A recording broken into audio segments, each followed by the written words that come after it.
Welcome, Sacramento soccer fans, to the State of the Republic podcast. I'm your host, Luis, and in today's episode, we're going to be talking about yesterday's 2-0 win at Colorado Springs Switchbacks in a great game that if you didn't know there was high elevation, you probably wouldn't have actually believed it because the team looked like they were playing at home and just we'll talk about the goals, but it's really amazing to be able to have that gameplay, especially in such a difficult spot for us to play. Typically, there we know we don't get as great results, but to get a 2-0 scoreline and to get two great goals as well, we'll take that any day, every day here. Um, Also, aside from that, we're going to be talking about our upcoming opponent next Saturday. We travel out to Monterey Bay to play against them.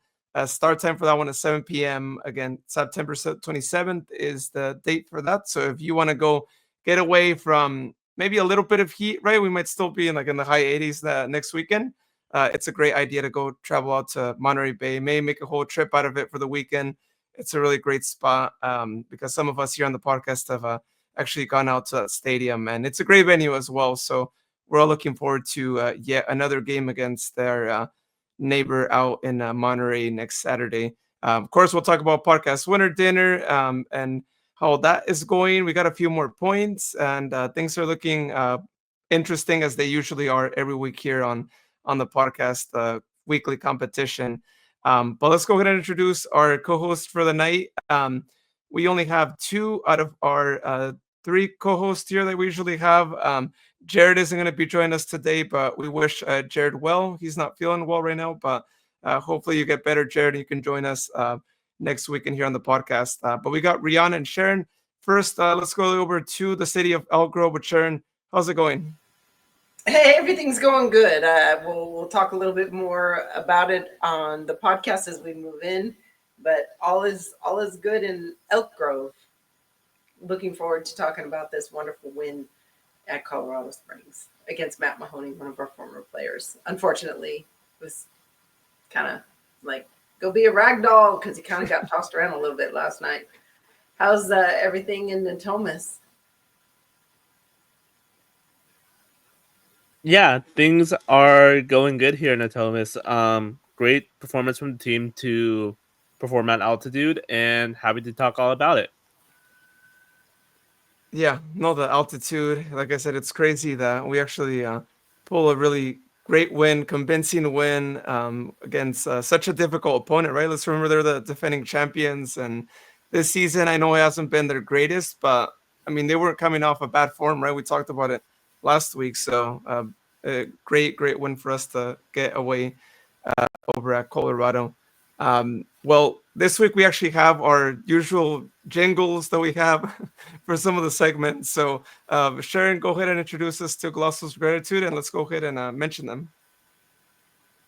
So my first gloss of gratitude, of course, goes to the team and Louis Jamieson and Russell Cicerone and everybody who played a big part in the awesome 2-0 win, and Danny with a clean sheet. But better than that, well, for me, a little bit better, I was pleasantly surprised when I walked into the Tower Bridge Battalion watch party at 32 Bruce Street at Sky River Casino. I walk in and I look to my left as I walk into the courtyard, the patio area, and I see a cake in a box. And I'm thinking, this is fun. I wonder whose birthday it is, or I wonder why we have cake.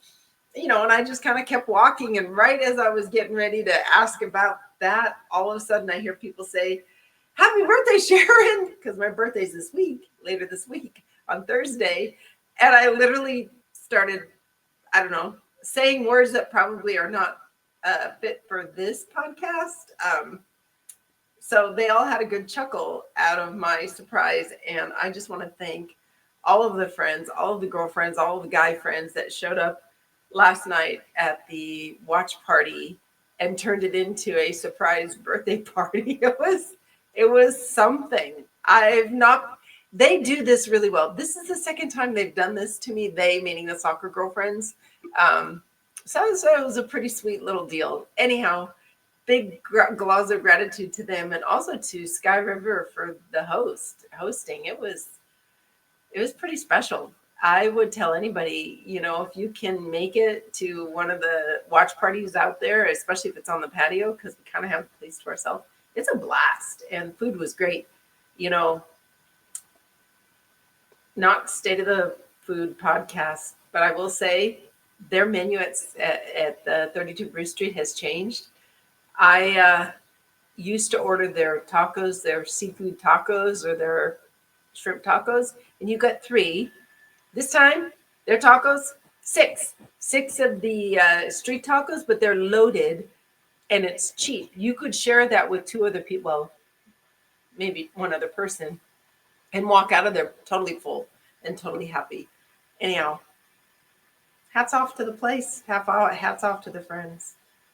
What about you, Rion? Yeah, Sharon, you said it wasn't the State of the Food podcast, but a couple of my glosses are food related. So my first one goes to High Hill Ranch out in Placerville, Apple Hill. It's starting to be that season of the year, and I've been feasting on their apple donuts, their apple fritters, their maple apple donuts, all that good stuff. So Golosso to them. I've been loving this season. I've been loving anything apple related. I'm all in. So yeah, thanks for all the apple donuts that we purchased. One more Golosso to Visa, the credit card, company. Like they're a sponsor of the World Cup. Thankfully I have a Visa card, so I was able to pre-register for like the first round of the ticket allocation. Hopefully I'm lucky and can get some World Cup tickets next year. Um and then another Golosso to the American Red Cross, Noodle City out in Davis, and Bizarro World. Last week, a thing I like to do is like donate blood, a way of community service. So yeah, shout out to the American Red Cross for allowing that to happen, but also having like a Snoopy collaboration with their like t-shirts. So yeah, they had like this mystery bag like kind of thing. So Golosso to them, Golosso to Noodle City out in Davis for being like my recovery meal. They're like, after you give blood, you need a good meal. So yeah, shout out to them and shout out to Bizarre World for like being a cool place to walk around, picking up some comics, picking up like whatever like nerdy stuff you kind of need. Yeah, those are my Colossos. Any for you, Luis? Yeah, well, good luck to you and everyone else, including myself here, who registered for that World Cup ticket. Like the sort of lottery, right? System is what they're doing. I know it's not going to be easy, right? Because most of the people I feel like in the world have a visa. So I think they made it a little easy for us to enter it. If it was me, I would have probably like done something different, right? Or maybe made them actually have you apply for a credit card, right? Maybe a FIFA credit card. They could have done so much more there. But anyhow, I only have one colossal gratitude. It goes out to Sharon for helping me get the goalkeeper retro jersey. I'm really glad I was able to get it because you guys know they're limited edition. This one, the on-field player jersey, and if you haven't gotten one, get it because those things are probably going to sell out, and the team is probably not going to order more. Right? I feel like it's limited edition for a reason, and you want to make sure you have something that they don't really do that much for. So go get it if you haven't yet, and feel as if the team was actually around back in the 90s. All right. Well, let's go ahead and talk about our thoughts for the game against Colorado Springs Switchbacks. The 2-0 game, right? We'll talk about the goals as usual here afterwards, but 2 goals, right? One by Louis Jamieson, who gets to be back in the scoring sheet after a while. And then another one from who else but Russell Cicerone, always with his like crazy runs that result in goals. But hey, we'll take it. He's been training extra hard. I don't know what he's doing out there. Maybe pulling some extra runs every week. But hey, keep doing what you're doing, and hopefully other players can follow the same like training routine because it's working out for you. But I want to hear, Sharon, you were out at the watch party. I want to hear your thoughts and maybe what you're hearing around everyone else here about this game. Interestingly enough, there was a bit of a social aspect to the watch party, as you can imagine. However, there was quite a bit of we were loud. It was a very good match to watch because I believe it was kind of evenly played, even though Colorado had more possession than we did. I thought that the match evenness was there because Colorado had opportunities. They not only did they take some shots and they had, a big chance here and there, but we had Danny Vitiolo. I mean, come freaking on. With Danny Vitiolo back there with Lee and Freddie, and for one moment I thought Lee was going to be off the pitch. There were a couple times in there, and I was like, oh my gosh, let's please take care of Lee. We cannot lose him, as well, because I know Jared is still healing and mending, Jared Timmer. So at any rate, we thought we were going to lose Danny. Danny was down for a bit, and the trainer had to come out and tend to him, and you saw Jared Mazzola start to get active on the sideline, but thankfully Danny was able to complete the match. So, just watching the whole gestalt of everything, honestly, I felt that, as usual, and Rian's going to back me up on this, we made the most of the chances that we created, and we don't always have to have the ball when we go to win a match. And it seems to be our flavor to just let another team screw around with the ball in their own defensive third. And, occasionally we'll let them kind of take a peek around the corner. But with the way that our defenders set up in front of the goal and the way that they cover, they're doing a whole lot more balance. They're covering a whole lot better. You're even seeing some of the runs from the defensive midfielders coming in, to do cover so that there aren't glaring gaps or holes. Granted, Danny had to make some saves and he was spectacular as usual. I have to say that, Lee Desmond, once again, saving bacon, and same way with Freddie Kleeman. All very good. Good to have the Marshall row on the field to get us going and to kind of steer things in the direction that things needed to go. It was also hard to see Chris Pirano get subbed out so early. And then I was actually grateful that it was Luis Felipe coming on for him, because I think we're seeing a little difference with Luis. We're seeing him a little bit more active, a little bit more engaged. His head's on a swivel. He's getting into spaces. He's actually getting into space, that kind of space that makes it hard for the opposing team to find an open pass, because he's picking up some angles that it looks like he's just standing in the middle of the park, but no, he's actually picking up angles. He's watching where their logical passing could go, and he's blocking it with his body, because he's a tall guy. He's pretty intimidating. You do not want to go up against Luis Felipe. I don't know how many duels he won, and it'll be on Trivia Tuesday. Who knows? I don't know. Rian knows the answer to that. But that was kind of, it felt good to have him in there. And then Louis Jamieson, oh, what a little bright spot. When he came in, we immediately were joking, oh, we're going to play a dump and run, are we? We're going to play a little dump and run over the top. Well, yes, because Louis can run, and the dude's got some fancy feet. So, and as we saw in the goal, and we're going to see it here on the video, he has fancy feet. He knows what the hell he's doing. The kid knows soccer. I mean, look at the country he came from. He probably was born, the first thing his parents ever did to him was put a ball at his feet. Who knows? I'm guessing. Louis, you can correct me. Surely, you guys know where that comes from. Anyhow, that's my take on things. I thought we were fabulous. I thought Michelle did a great job. These guys are splendid. We just got it. We're peaking at the right time. Knock on wood. Don't want to blow it. I think we're going to win 2-0 in Monterey, if not more. We're going to run up the score. Whatever, we could use more stuff like that. Rian's going to correct me if I'm wrong. No, I'm right there with you. The vibes of this match felt a little weird. I think that was mainly due to the referee, oh God, calling almost everything and not letting the game breathe. Players were having to be injured and having to be subbed off in the first half because they just couldn't take it. You mentioned it with Perdana, but also on the other end, you lose Tejada for Colorado Springs and exactly.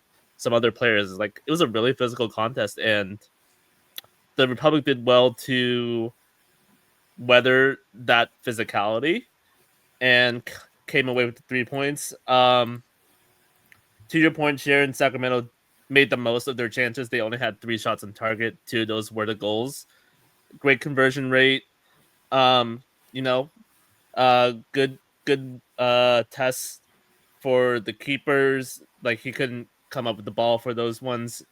And for Luis Felipe, he got 6 dual wins on the night. That's tied with Kleeman and JJ, and 1 behind Desmond. So he was out there dueling with the best of them.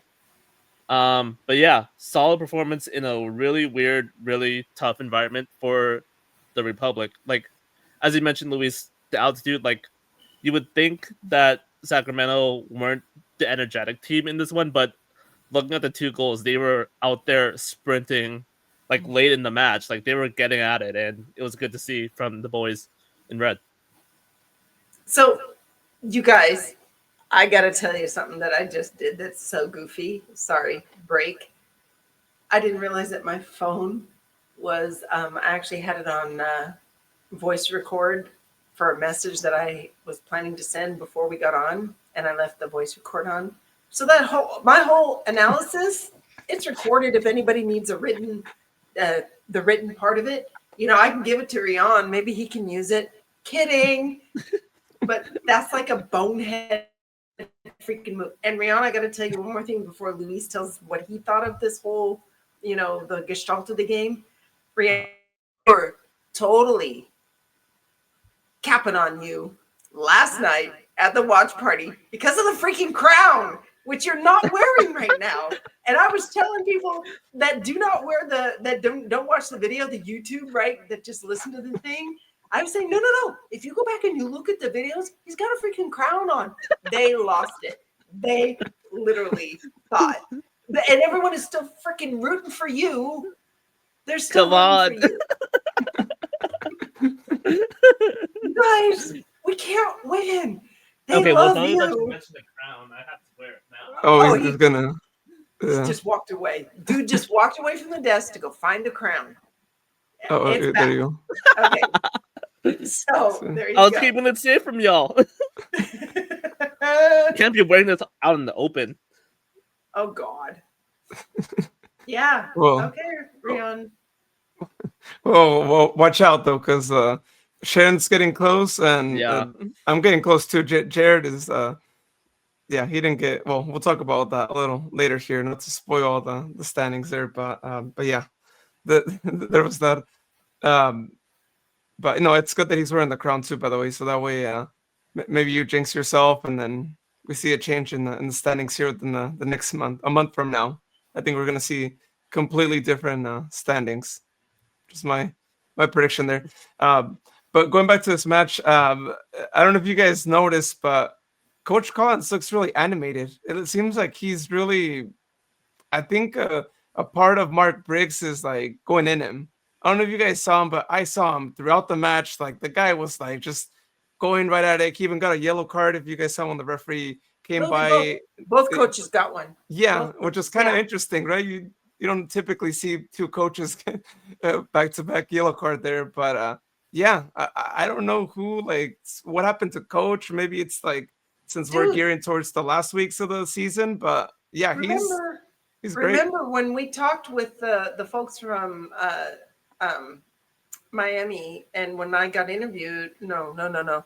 When we talked to them, they told us this is what to expect from Neil. That he is animated, that he is friendly, that he is approachable, that he does. He gets very loud on the sidelines. I think you're right, Luis. I think he's just really comfortable now that this is his squad, and now he can do the things that he needs to do. I don't know why Cody Baker didn't get subbed on. Did he ever even see the pitch last night, you guys? I don't think so. No. I don't even know that he was in the lineup. Was he even in the lineup? I know Joseph Portillo was, for a couple of minutes. He got a chance. Yeah, he was on the bench. Yeah, Cody was on the bench. But yeah, we didn't. It would have been great to see AJ. But, I mean, I would have loved to see AJ.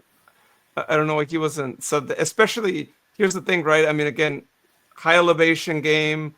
You got tired legs out there, I'm sure, because they did quite some running, and to only do 3 subs, that was kind of surprising, right? I mean, yes, we were winning up, but I'm surprised he didn't want to give the guys a break, right? You've got to, okay, so these guys have got to be able to play for 90. And so he's working them, as Lee Desmond said, the good teams are going to be playing a lot of games and a lot of minutes. He's got to get these guys, all of them, and Roro was like right there. He's 90 minutes fit. So all the guys have to be 90 minutes fit for when things matter the most. And the guys that are coming off the bench, the rotation, they know what their role is. They know that they're not going to be a full 90-minute player and that they're going to be an impact player when they come off the bench. So I appreciate the fact that he's pushing these guys to train for 90. Then what better way to train for 90 than at altitude? Because that's the true test. You know, when we were in Albuquerque, when we were in New Mexico, the guys did really well there, right?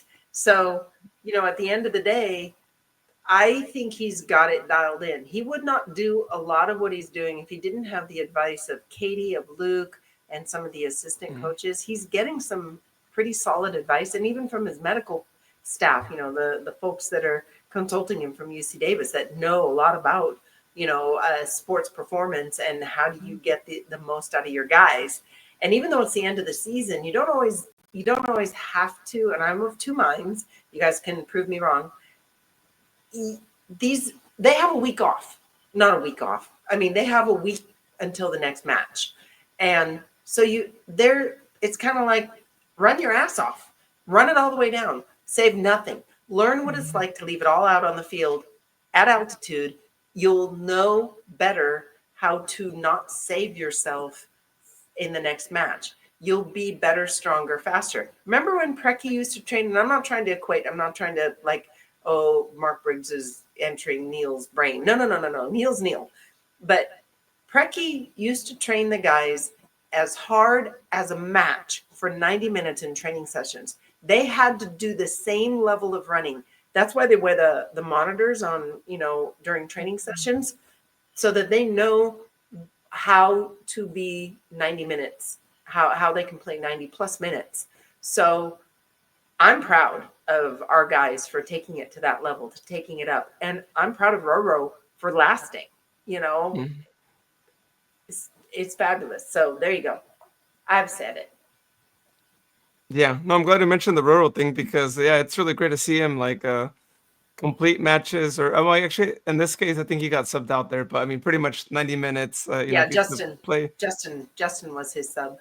To play 90 minutes, like like it's really amazing, right? Because I feel like if we would have thought last season, especially with the injuries, it seemed like he's probably gonna have to just come off the bench just to like make sure he's like good, right? And yeah, just kudos to like all the team, right, for like really having a great staff year over year that knows how to like prepare the players, bring them back from injuries, and make them match fit for so many games. And in this case with Roro, like shout out to everyone who helped him in his recovery because that's quite an amazing recovery, really inspirational too, right? Because for a guy his age to still go 90 minutes, you don't see that in a lot of places, right? A lot of times, like those guys are usually like, I'll pay 50 minutes maybe and, sub me out, but it's really great to see him putting on the minutes because we want to see him in that final. I want to see him. Don't sub him out of that final unless, we're winning up and you just want to give him a standing ovation and he's the man of the match. But if at all costs, like keep him in that whole game. I know he's eager to play in that final, get another trophy. This is his chance. And it's great that he's able to, meet the challenge at a great level, right? So speaking of trophies, I know it's a while before the Jägermeister Cup match. We still got some games to play ahead of that. And I know we have to talk about the goals, the beautiful goals, but go to the Monterey match. You won't regret getting a ticket and going to the match at Monterey because I believe we will be getting our supporters. We talked about it the last podcast.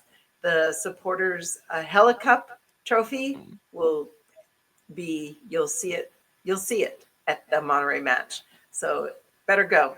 If you get a chance to go. Luis, you got to go. Yeah, no, I'm gonna do my best to be out there because it'd be really nice to go back to the stadium. Like I said, it's a great venue for anyone who hasn't gone. Like it's such a great place to go watch a game, and plus you get out of the heat, right? I mean, it's a no-brainer, right? Great weather, it feels like it's winter already, Yeah, and right. you get to watch a game at a good stadium. Well, let's look at the Yeah. goals. I can't wait to look at the goals. Yeah, let's go ahead and take a look at that because yeah, we had some great goals that happened in this match. First one, let's talk about the goal that Lewis Jamieson scores again. Lewis Jamieson coming off the bench, making his mark. I'm glad he got a goal because I mean I remember for a goal for a podcast winner dinner, I had him as like the top leading goal scorer.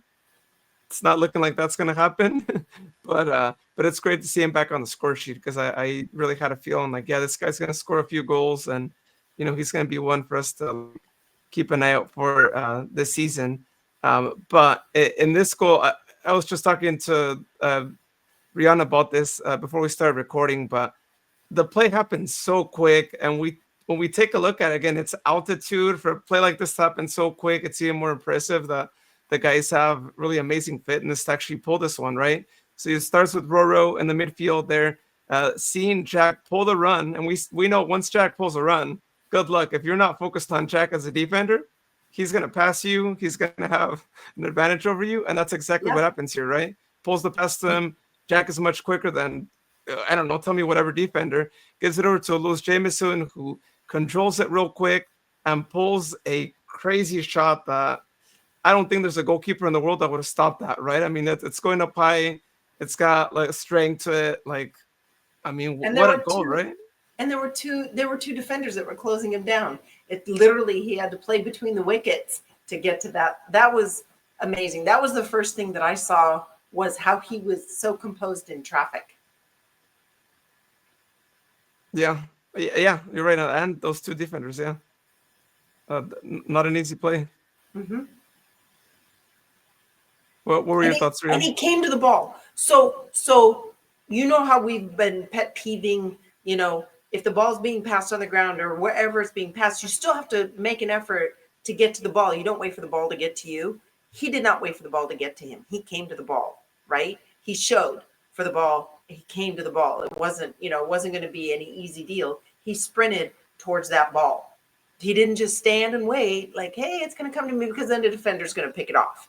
But he came to that ball. He beat the defender. It was classic textbook, exactly how you're supposed to receive a ground pass in front of the goal. Perfect. Loved it.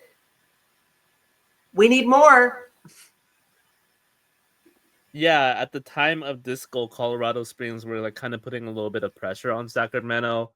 Just coming out of the half, they were able to like find the break and put some like a press on Sacramento. Like they were pinned in Sacramento's territory for the opening bit of the second half, and Sacramento, like the Republic, did well to find the break, find some space. Jack Gurr with an amazing full pitch run. Lewis Jamieson also following him with that run. Like they put in the effort, they put in a really quick effort, and were rewarded for it. And it was just a solid goal. Good to see Jack Gurr getting another assist. Good to see Jamieson making a contribution off the bench. Yeah, way to break down a really solid Colorado Springs side. Rating, I think it's rating defender of the year, Matt Mahoney, in that. It's a solid defensive unit right there, and they did well to do this. Oh. Yeah, to do that to Matt Mahoney, like wow, that's impressive. Yeah, that's a good point that Matt Mahoney was right there. He's the one that got away in my mind, but whatever. I'm not going to pine for him any longer. We got a goal on him, and yeah, and we have our guys. So.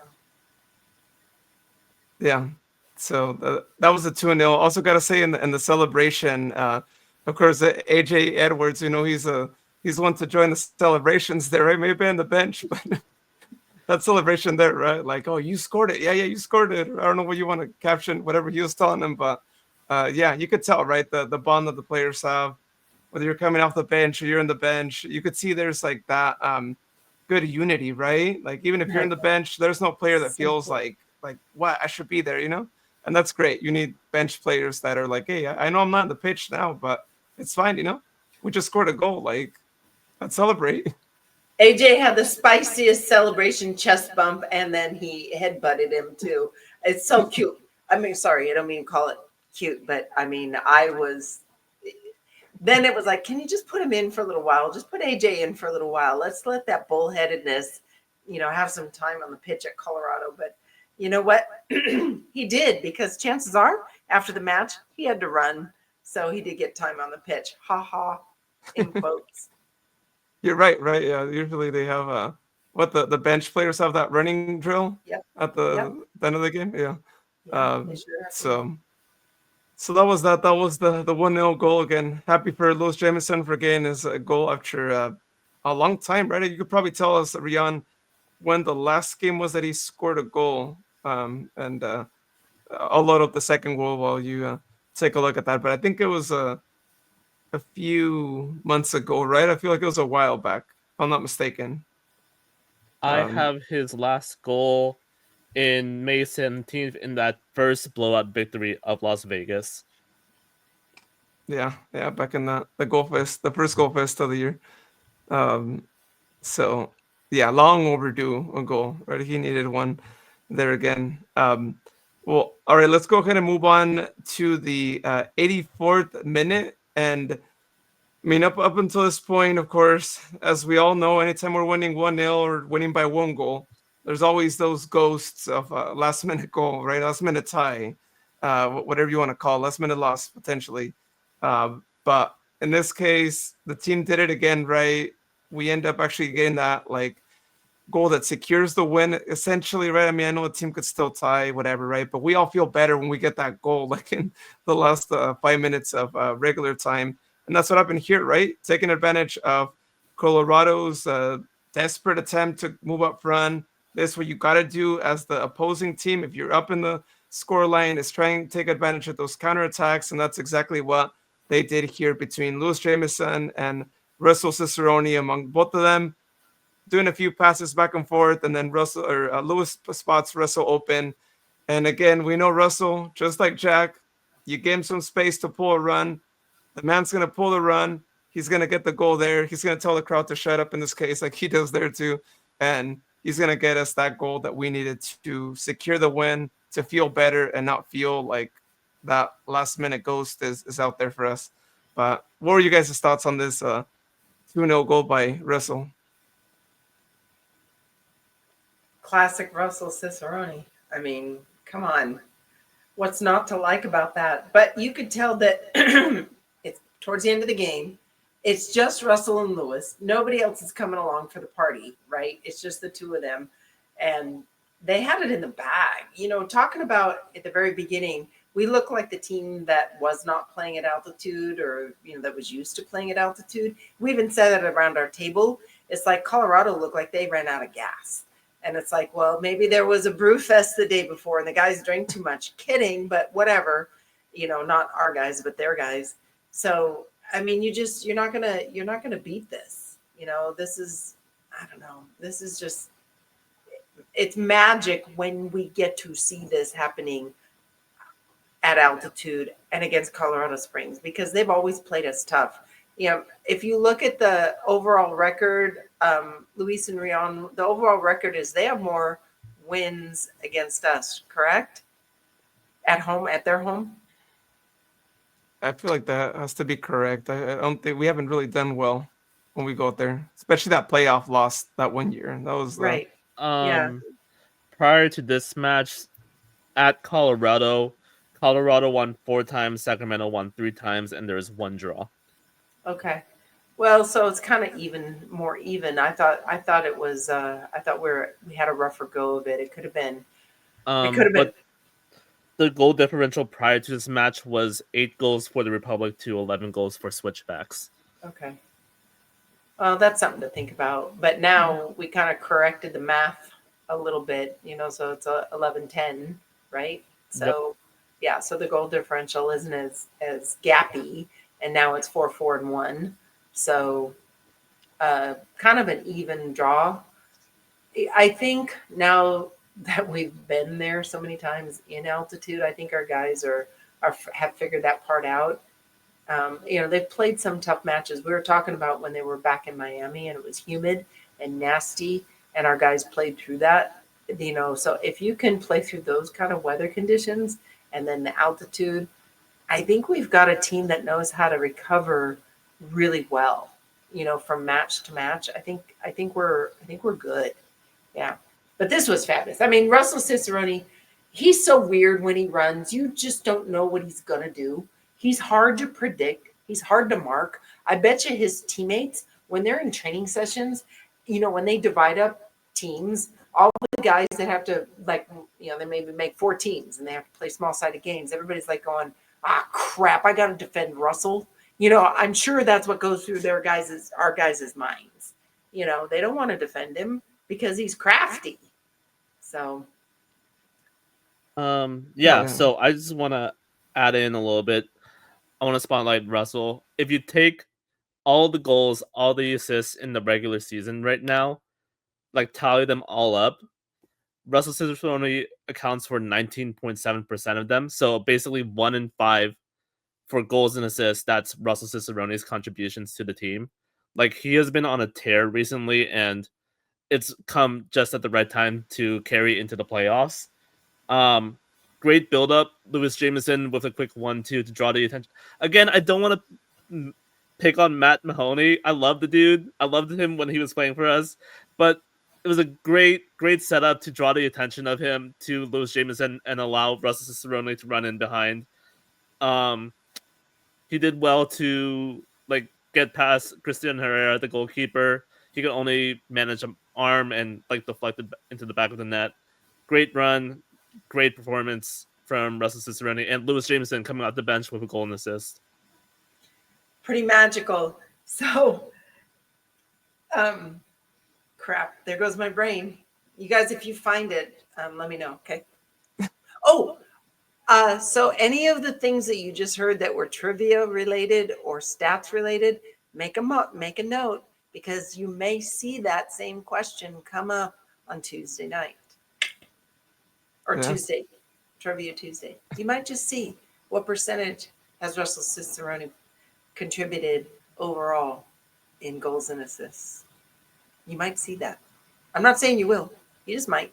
Listen in. Rion's going to drop us some gems as we go. Yeah, well, we're going to be checking and see who actually listened to that.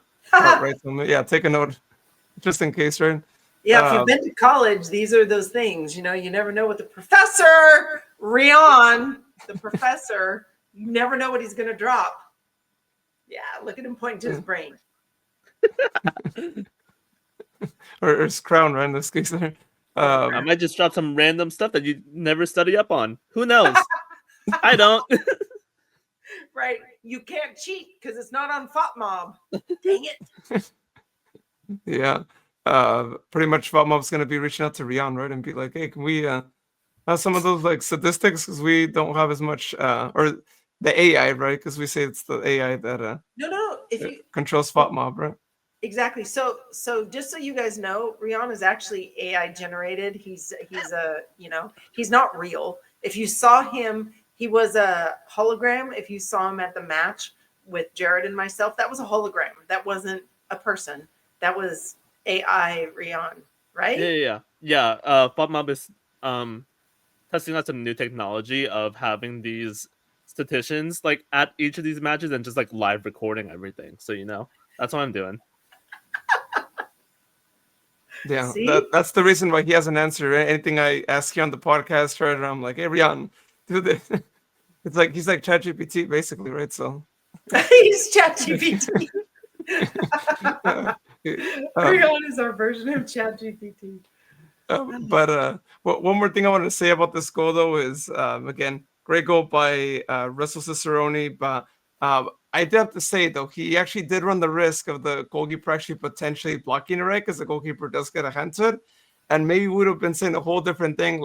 Come on, Russell, you had Lewis Jamieson open there. So it's great that he got the goal there. But I will say it's a little risky, right? Because it's one of those where if you miss, everyone's going to be calling you out dude, you had Lewis Jamieson right there. But, thankfully, he was confident to say, I'm going to score. But maybe in other circumstances, especially, I have to go to the final, right? The final, it's a cup and all that. I'm going to be doing that probably from now until the day of the final. I would pass it. If it's the final cup game, give it to Lewis Jamieson, secure that goal. Don't risk it. Don't risk I it. don't That know. happens again. It's funny, you know that old proverb. You miss 100% of the shots you don't take. So he That took was a the Michael shot. Scott quote, right? um, Yeah, no. so yeah, but that was it there. Of course, Danny had a few like stops there in the mix. Danny gets another clean sheet. That's his 50th clean sheet, which is amazing. Congrats to Danny for reaching such an incredible milestone. Here's one more for the AI Rian. Did Danny break a record of clean sheets for Sac Republic, or have we had another goalkeeper with that many? Ooh, I actually don't know that. Which I don't think so, right? No, I would doubt it. no. Danny's been our longest running goalkeeper. Mhm. Yeah, and I wouldn't be surprised. he's our longest running. We've had him now for what, 3 seasons, or is it 4? So we had him in 22, 23, 24. This is the 25. We've had him. This is his 4th season with us. So this is the longest time we've had a goalkeeper. We've never had a goalkeeper this long. Yeah. So like he's the now I'm curious what the second goalkeeper's record was. Maybe Josh Cohen, maybe he's there, right? Maybe Dom, one of them too. I Just don't know a that guess. it would be Dom if Dom was he. I know he played over time, but he didn't always start. He was a backup. Oh, that's true. Yeah. He had those days there. So Yeah. maybe Josh Cohen then, right? I feel like maybe I'm trying to think of a goalkeeper that played for a while. If somebody knows that answer before we post the podcast, before we end the podcast, if we don't have the answer, you guys get to comment and let us know what you think. Yeah, it's okay. It looks like we got AI Rian actually and on it. All we had to do is ask ChatGPT, and we did, and it's just churning. You know, that's the blue circle. Yeah, we should put a blue circle over Rion right now. The spinning circle. You can tell. All right, it's gonna take a little bit, so if y'all can excuse that because it's in the history books, and we have there's a lot. It has to look through a lot of websites. Yeah. All right. Well, let's take a look at the standings. How are things looking like for us after this win? Always great to take a look at the standings, especially since we're getting close to the end of the season, right? Again, we are not that far from it, right? About a month and 2 weeks from now, we're going to be playing against Miami, that last regular season game. So not a lot left here in the regular season. And soon enough, we'll be actually counting maybe another AI thing. Not for now, but we'll talk maybe next week or the following weeks what that magic number looks like for a playoff guarantee, because we're getting pretty close to it, I'm sure.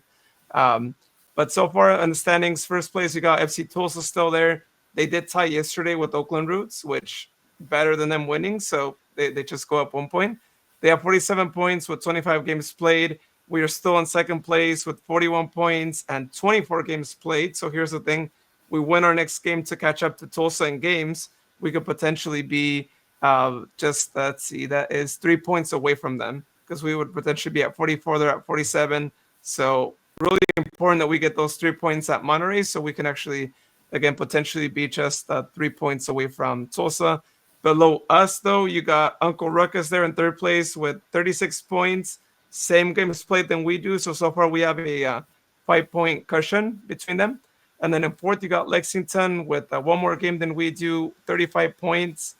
So 6 points behind us. Then you got New Mexico in fifth, also with 24 games, 34 points.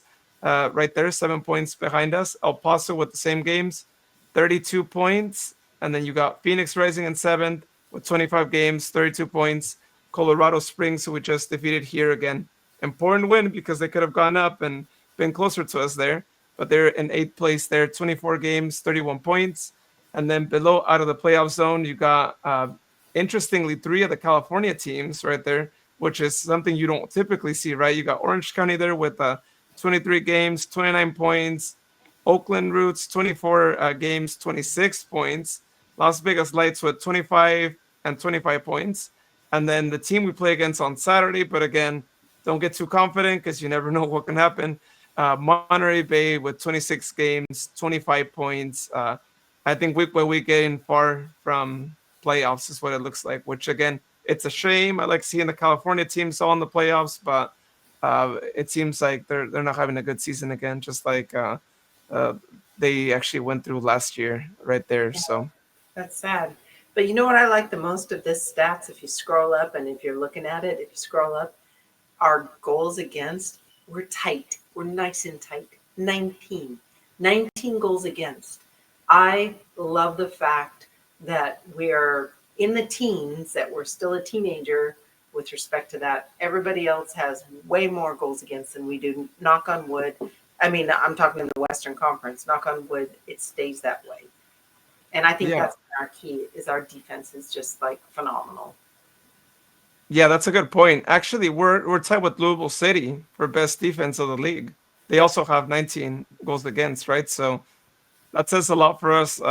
Just right there in the mix, and also important for us to get as many points as we can because we know should we reach the Grand USL final, the team with the most points overall is the one who gets to host the final. And right now, if we were in the Eastern Conference, we would be in third place below Charleston that has 54, and then Louisville City with 60. So it's looking like maybe overall first. It's probably going to be Louisville or Charleston at this point. I mean, they're far out. I don't see us reaching Louisville or Charleston, so we'll see what happens. But hey, we'll take their place general if it comes down to that. That would actually be great. Or let us host another Western Conference final.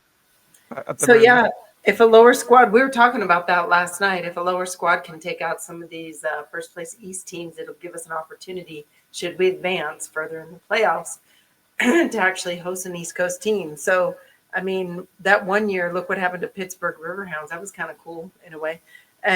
So both Louisville and Charleston have clinched. Just, be that known. Tulsa has also clinched. Yeah, I just was going to say that. Sorry. Chat GPT I did not ask.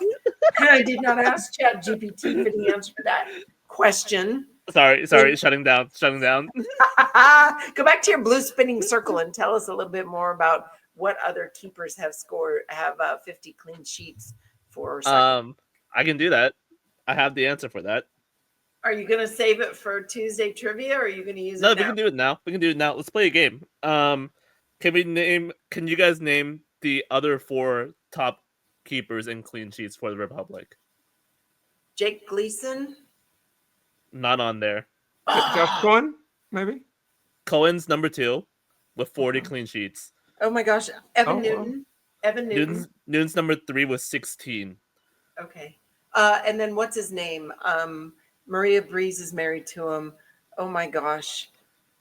He looks like not Bruce Willis, but his name is the same as Bruce Willis's character in that movie that was famous. Oh, come on. That's always at Christmas time. Oh, is that Die Hard? Yeah, Die Hard. What's the name of the character? Oh, I have no idea. That Bruce Willis plays. Well, maybe it's the one that is on your list there. Okay, I'll give you a hint. Okay, so one of them is still currently playing in the USL. Oh, seriously? Oh, wait. One of our keepers is still playing in the USL? Oh, yeah. I think I know who you're... Is he playing for Charleston? Not Charleston. Pittsburgh? One of those two? Not Pittsburgh. You think? Detroit. Detroit. I think, yeah. Carlos Sedania, number 5 with 10 clean sheets. Okay. And then this last one, was he on the first Republic? No, yeah, he was. I think he's our first keeper. No, Jake Gleason was our first keeper along with Dom as a sub. Okay, yeah, Dom Jakubek. Okay. Number 4 with 13 clean sheets. Okay. I would not have guessed Dom had 13 clean sheets for us, but I guess he gave Evan Newton a run for his money. And anytime Preki or the coaches wanted to shape up the keepers, they would just throw Dom in there and Dom would shine. So, that was kind of fun. Well, Rian, you mentioned right now that FC Tulsa already clinched. So for us, what's that lucky number look like? Being that they clinched with 47, is it just 5 points, or what's the? Ooh, I should have had this pulled up. If not, I'll good. We'll give you like the rest of the episode to figure that. I know I mentioned for next week, but since we're on that Is this clinching like for topic. clinching? Okay. Yeah, just clinching. Yeah, I mean home advantage. I'm sure there's so much less, Ooh, but I feel like I'll we pull have that to up in a be little not that bit. far off, right? I mean, if FC Tulsa at 47, I mean historically, if we look at teams that were in 8th place, I feel like I've seen 45, 46 points in 8th place. So we can't be that far off, right? I feel like maybe a win, a tie, combination of other things that go on there between the teams down there. And I will say we actually did do that job because Okay. Colorado being in 8th place is that team who you would do the calculations, right? And I guess Orange County, even though they have one less game than we do. Okay, so before the Colorado Springs match, our magic number was 12, so I guess we're down to 9 now for clinching. But yeah, 9 points that we need to get to clinch a playoff spot. Just want to shout out the Sac Republic team for putting out those stats, and also Nicholas Murray of the USL League for putting out the magic number predictions for us. Oh, Oh, sweet. if it's 9, then how does FC Tulsa clinch though? Because that would make it 50 points for us that we would need. Oh, is this Yeah. for clinch or like Yeah. first place? Yeah, for clinching, yeah. Uh, FC Tulsa already clinched it at 47. I mean, I'm uh-huh. assuming. I guess now our lucky number's 47, but I'm wondering if maybe that's a little less. So our number would be 40, 50, I guess. Yeah, 50 points is what we need to get to. Is that what you're asking? I don't know what. Yeah, no, ChatGPT is a because little confused. oh yeah, I have to clarify more. Well, GPT is starting to short. no, what I'm saying is that people say that FC Tulsa already qualified Mhm, with 47 points. mhm. I'm assuming our magic number would be 47 or maybe 46 points, right? Because they already Um, guaranteed at 47, right? yeah, I mean that's kind of depending on like how the teams at like 9th place do, because Tulsa does have a gap against us, so their Mhm. number is going to be a little smaller right now. That's probably why that they're clinching now. They've already reached the number that who is it? Orange County can't catch up to. Yeah. Oh, Okay. okay. Yeah, I see what you mean. Oh, Um, there. Yeah. Okay. So it's no. a matter of other teams catching us. Yeah. I get it. I get it now. Oh yeah. Now, one thing to remind people, and this is why it's important for us to like get the points if you want to get to that first place spot, is if we tie against FC Tulsa, we lose on the tiebreaker because we lost 1-0 both home and away against them. So that's what makes it more important for us to make sure we get those 3 points. We can be 3 points away from them, hoping they get a tie or lose, so that way we get a chance to get back to first. But we have to just remember that they win on the tiebreaker, so you can't tie in points with FC Tulsa or you're gonna be below them. Right. So that is that. But let's go ahead and take a look at our upcoming opponent though and what their form is like. Monterey Bay, again, we saw in the standings, yes, they are in last place. They only have actually 4 games left in the season because they have 26 games played, so 2 more games played than we do. And as I said the other week, I don't know why Monterey always seems to be the team that has like 2 extra games, 3 extra games than everyone else, and finishes their season early. But yeah, they seem to be the team that is in that situation there. So when it comes to like playoff like wishes, their playoff chances are getting a little bit far, right? Because I'm looking at the standings, they can only get to 37 points, and you got Colorado in 31, only 6 points away from that. So it's looking a bit tough for them to get to that point, especially because 8th place, I think they usually never have less than 40 points. But not to say that they're still a competitive team that could still try and get the win, right? Close the season out well, and especially against a rival, right? In-state rival. They're gonna try and make sure that we don't get to first place because that's what you do, right? We would do the same if we were pretty much out of playoffs there. But the recent form, though, yesterday they actually managed to tie against New Mexico at home, 1-1. For that, they lost against Hartford Athletic 4-0 at home, lost against Colorado at Colorado 2-1, lost in the Oakland rivalry there 1-0 at Oakland, and then tied against Uncle Ruckus 0-0, tied against El Paso 2-2. And if we go all the way back to, well, we beat them also 1-0 and the last month too. But if we want to go back and see when the last time they won is, we actually have to go all the way back to July 11th when they beat Orange County. Orange County had a red card there. But again, that doesn't say anything because every game is different.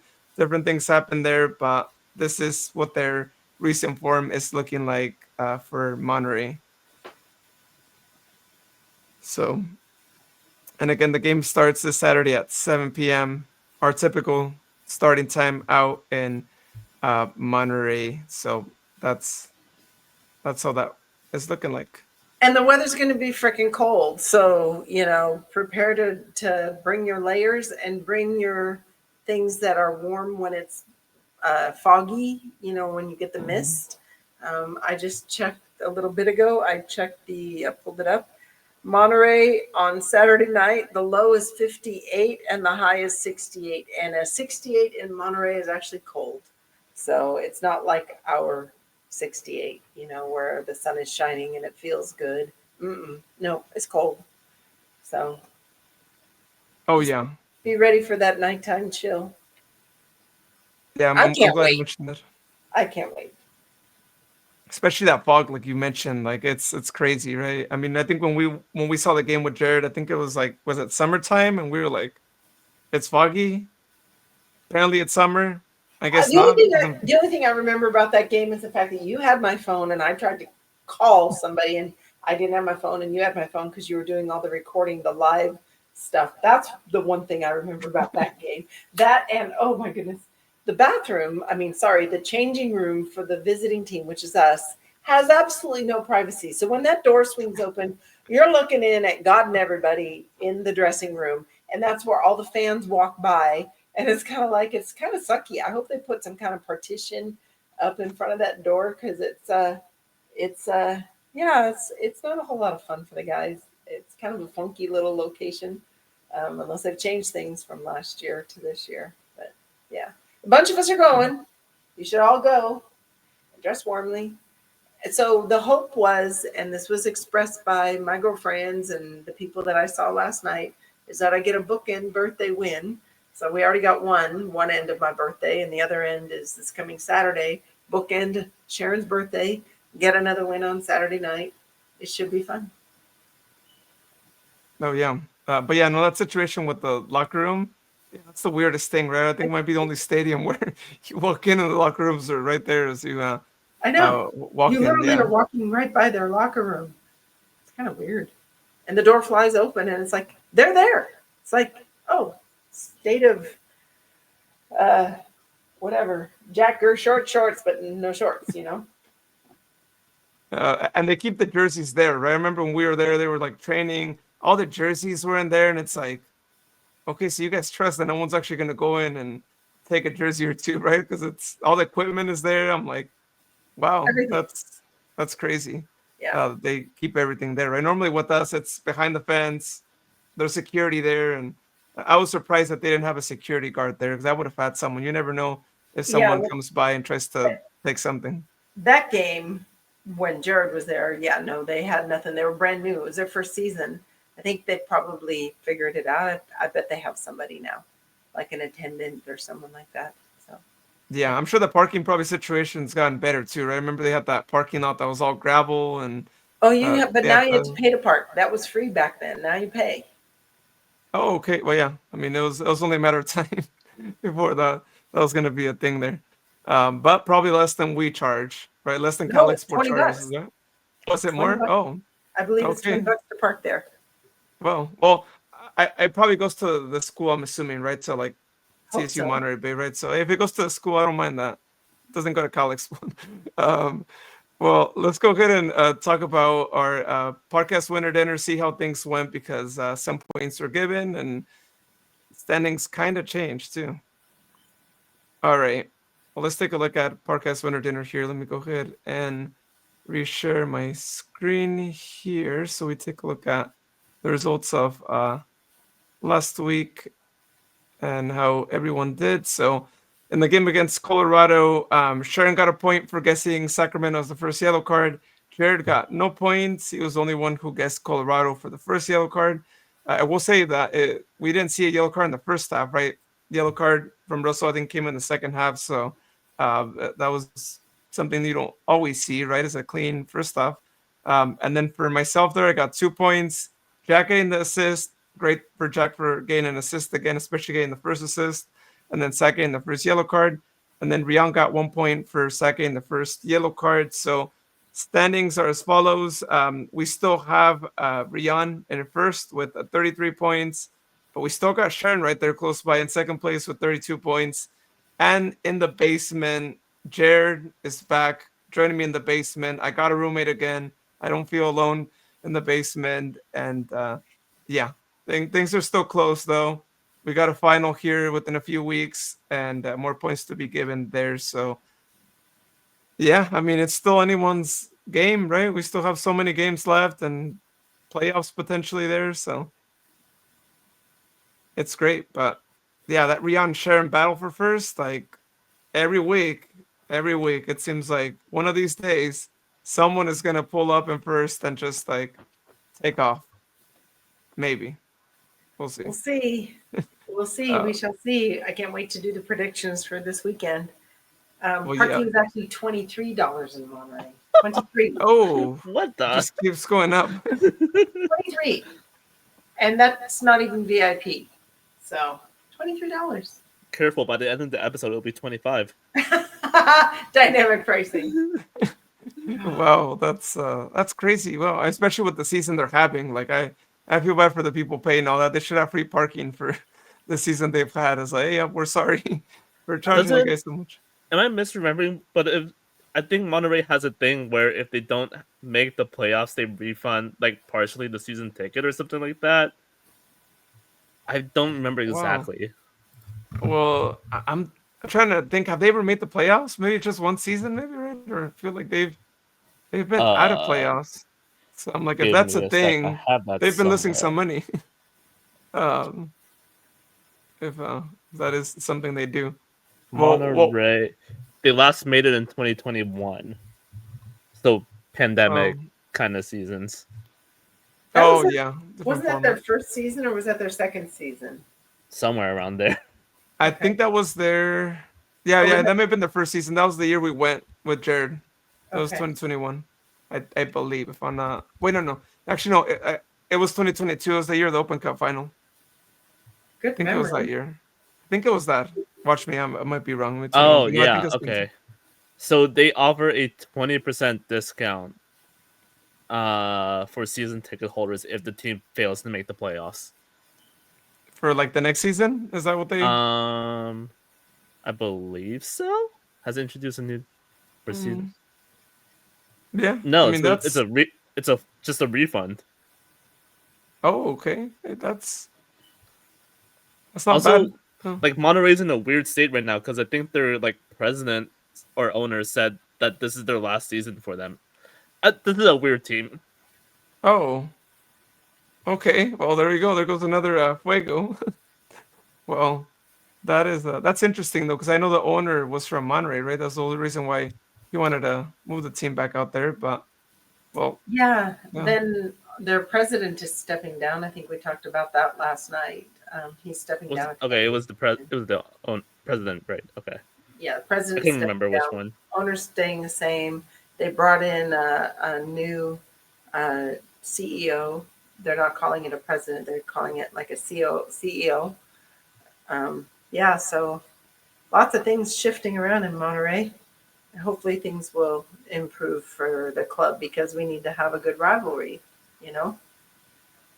Yeah. No, yeah, we need Monterey to stay there. It's such a great place to go travel to. Yeah. We need teams out there, especially like when those games happen to be in the summertime. That's the best time for that. But for this game, let's go ahead and give our predictions. And Jared already sent us his prediction here. We see it on the screen. For the listeners, though, he guesses Sac Republic getting a 2-0 win. Another clean sheet for Danny right there. For the first goal, he says Russell. As a backup, he says Corey Bennett. For the first assist, he says Roro. Backup is Michelle.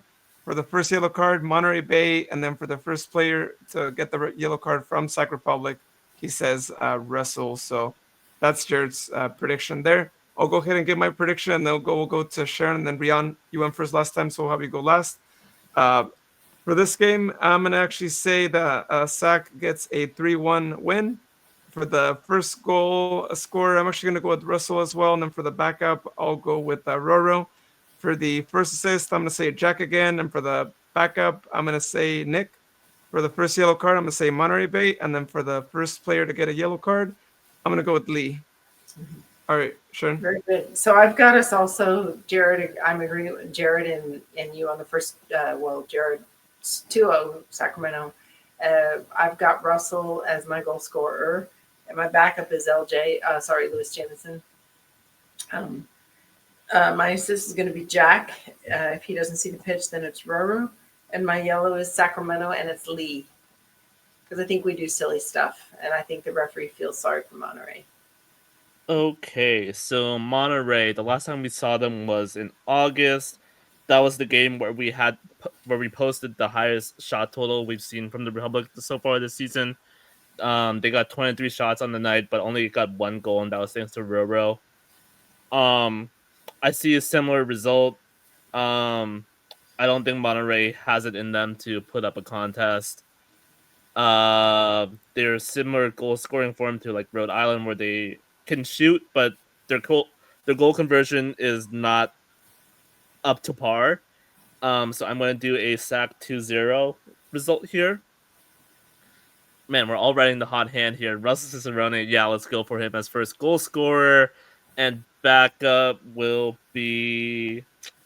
Yeah, let's go with Roro. I'm with you, Luis. He was the goal scorer for Monterey. I'm going to go with him again.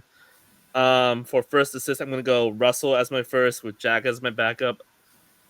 And for the yellow cards, I'm going to go with Monterey. And then for the Republic. Oh my God, that's always a tough pick for me.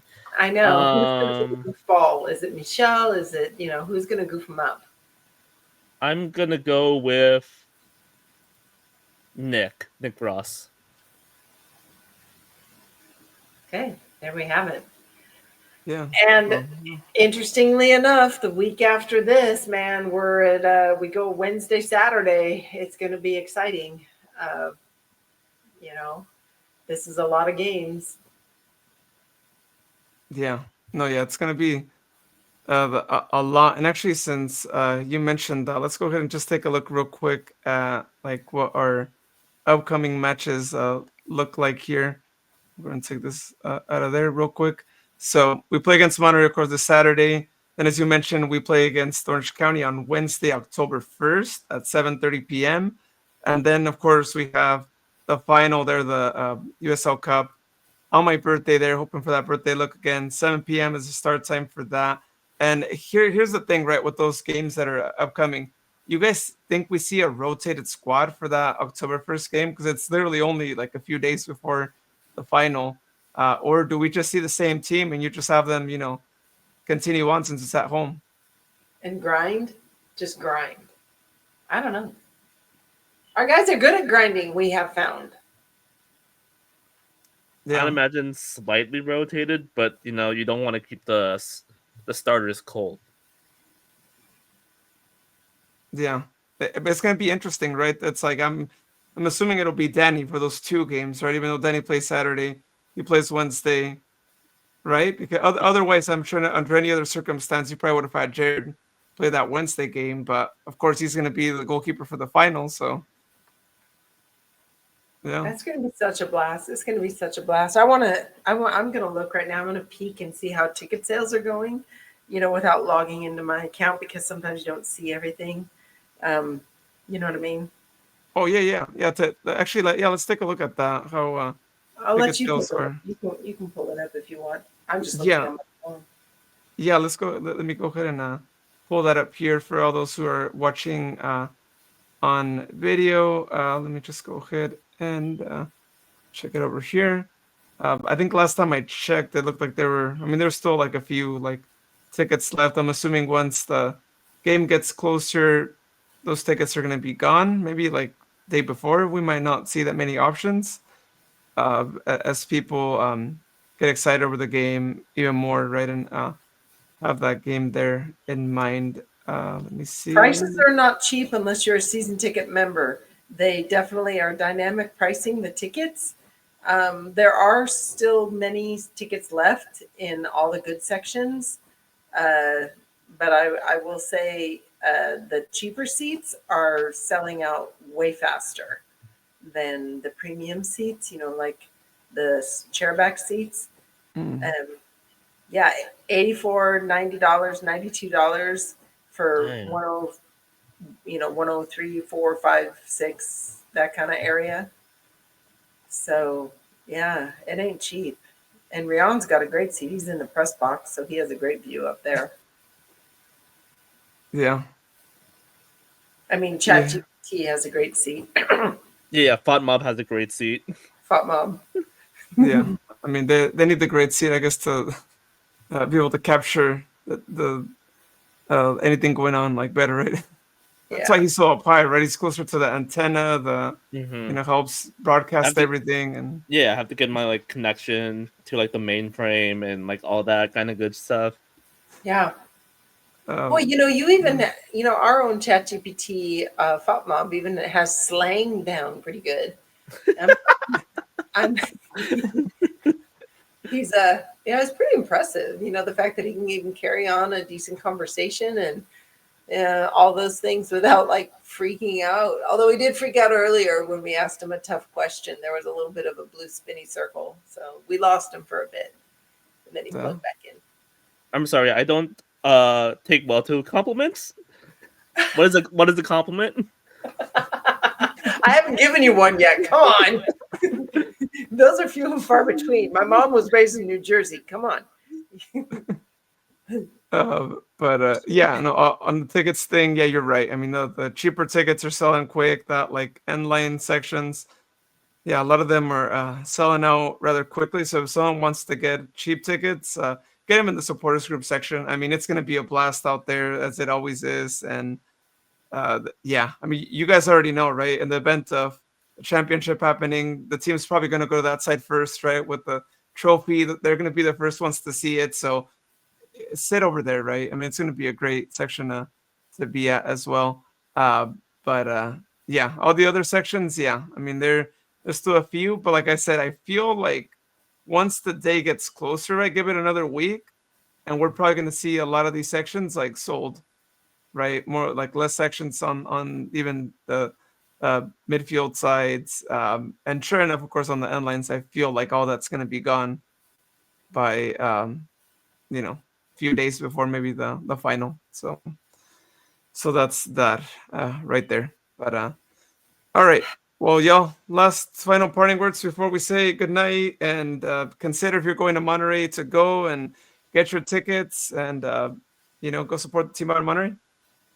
So yes, the unified team, Sac Republic unified team, did play Colorado Springs in Colorado, and while they scored 3 goals, the opposition in Colorado scored 4, and that's fine. It was, who cares? I mean, they got to play. And if you come out Wednesday night at CRC at 6 p.m., you have to pay for parking. It's not expensive.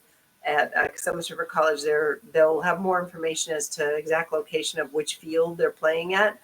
6 p.m., the unified team is going to be playing against Tower Bridge Battalion team members, and I met one of them over the weekend that I didn't know, but he'll be playing, and it should be really fun to watch some of these Tower Bridge Battalion people that are probably not super fit. Maybe some of them are, but to try to play soccer without turning an ankle, pulling a hamstring, or breaking a hip against these young athletes from the unified team.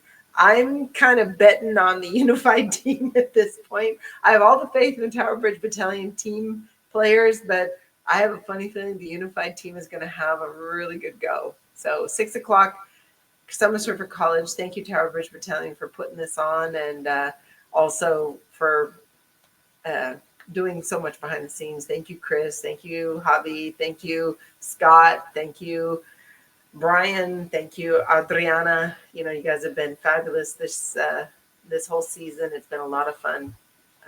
And go Republic.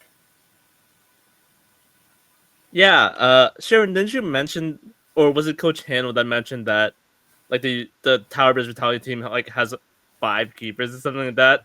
I feel like the tactic should be stick them all in goal. Like, why not just build a brick wall in front of goal and let the unified team just shoot at you? I think that's the tactic here for Tower Bridge Battalion. Take pot shots against a bunch of goalies.